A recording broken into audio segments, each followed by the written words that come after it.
പ്രധാനമന്ത്രി നരേന്ദ്രമോദി വീണ്ടും അമേരിക്കയിലേക്ക് പോകുന്നു.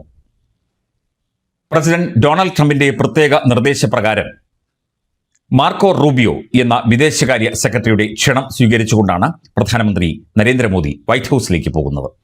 ഇന്ത്യയും അമേരിക്കയും തമ്മിൽ ഉള്ളിൽ ചില പ്രശ്നങ്ങൾ പുകയുന്നുണ്ട് എന്നും അത് കൃത്യമായി പരിഹരിക്കണം എന്നും ആവശ്യപ്പെട്ടാണ് ഇരു രാജ്യങ്ങളും തമ്മിലുള്ള ചർച്ച പുനരാരംഭിക്കാൻ തീരുമാനിച്ചത് എന്ന് മാർക്കോ റൂബിയോ പറയുന്നു. ഡൽഹിയിൽ വെച്ച് നരേന്ദ്രമോദിയുമായി അദ്ദേഹം കൂടിക്കാഴ്ച നടത്തിയിരുന്നു. വളരെ സുപ്രധാന കൂടിക്കാഴ്ച ആണ് ഇത് എന്നാണ് അന്താരാഷ്ട്ര മാധ്യമങ്ങൾ ഇത് വിലയിരുത്തിയത്. ഇരു രാജ്യങ്ങളും തമ്മിലുള്ള വ്യാപാരം, പ്രതിരോധം, സാങ്കേതികവിദ്യ എന്നിവയിലെ സഹകരണം കൂടുതൽ ശക്തമാക്കുന്നതിനെക്കുറിച്ച് ഇരുവരും 1 മണിക്കൂറിനകം ചർച്ച നടത്തി. വരും ദിവസങ്ങളിൽ തന്നെ പ്രധാനമന്ത്രിയുടെ വാഷിംഗ്ടൺ സന്ദർശനം ഉണ്ടായേക്കുമെന്നാണ് അമേരിക്കൻ അംബാസിഡർ സെർജിയോ ഗോർ വ്യക്തമാക്കിയത്. തന്റെ കന്നി ഇന്ത്യൻ സന്ദർശനത്തിനായി ശനിയാഴ്ച രാവിലെയാണ് മാർക്കോ റൂബിയോ ഇന്ത്യയിലെത്തിയത്. പശ്ചിമ ബംഗാളിലെ കൊൽക്കത്തയിലാണ് അദ്ദേഹം ആദ്യം ഇറങ്ങിയത്. അവിടെ മദർ തെരേസ സ്ഥാപിച്ച മിഷണറീസ് ഓഫ് ചാരിറ്റിയുടെ ആഗോള പ്രസ്ഥാനമായ മദർ ഹൗസും അതിനോട് ചേർന്നുള്ള നിർമ്മല ശിശുഭവൻ എന്ന അനാഥാലയവും അദ്ദേഹം സന്ദർശിച്ചു.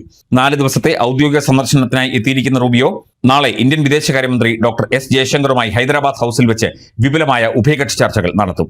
പശ്ചിമേഷ്യൻ യുദ്ധ സാഹചര്യത്തിൽ ഇന്ത്യയുടെ ഊർജ്ജ സുരക്ഷ ഉറപ്പാക്കുന്നതിനായി അമേരിക്കയിൽ നിന്നുള്ള LNG അസംസ്കൃത എണ്ണ ഇറക്കുമതി വർദ്ധിപ്പിക്കുന്നതിനെക്കുറിച്ചും ട്രംപ് ഭരണകൂടത്തിന്റെ പുതിയ താരിഫ് നയങ്ങളെക്കുറിച്ചും ഇരുവരും സംസാരിക്കും. തീർച്ചയായിട്ടും ഒരു സുപ്രധാന നാഴികക്കല്ലുകൂടി ഇന്ത്യ അമേരിക്ക ബന്ധത്തിൽ ഉണ്ടാകും എന്നാണ് വിദേശകാര്യ വിദഗ്ധരും നയതന്ത്ര വിദഗ്ധരും വ്യക്തമാക്കുന്നത്. മാർക്കോ റൂബിയോ ഇന്ത്യയിലെത്തിയത് വെറുതെയല്ല. അദ്ദേഹത്തിന് ഒരുപാട് ലക്ഷ്യങ്ങൾ ഉണ്ടായിരുന്നു. ആ കാര്യങ്ങളൊക്കെ തന്നെ പ്രധാനമന്ത്രി നരേന്ദ്രമോദിയുമായിട്ട് സംസാരിച്ചു. നാളെ എസ് ജയശങ്കറുമായും ഈ വിവരങ്ങളൊക്കെ തന്നെ അദ്ദേഹം സംസാരിക്കും. ഇന്ത്യ അമേരിക്ക ഏതെങ്കിലും തരത്തിൽ ബന്ധം അല്പമെങ്കിലും വഷളായിട്ടുണ്ടെങ്കിൽ അത് പരിഹരിക്കുന്നതിനാവശ്യമായ നിർദ്ദേശങ്ങളും മാർക്കോ റൂബിയോ ചർച്ചയിൽ ഉന്നയിക്കും.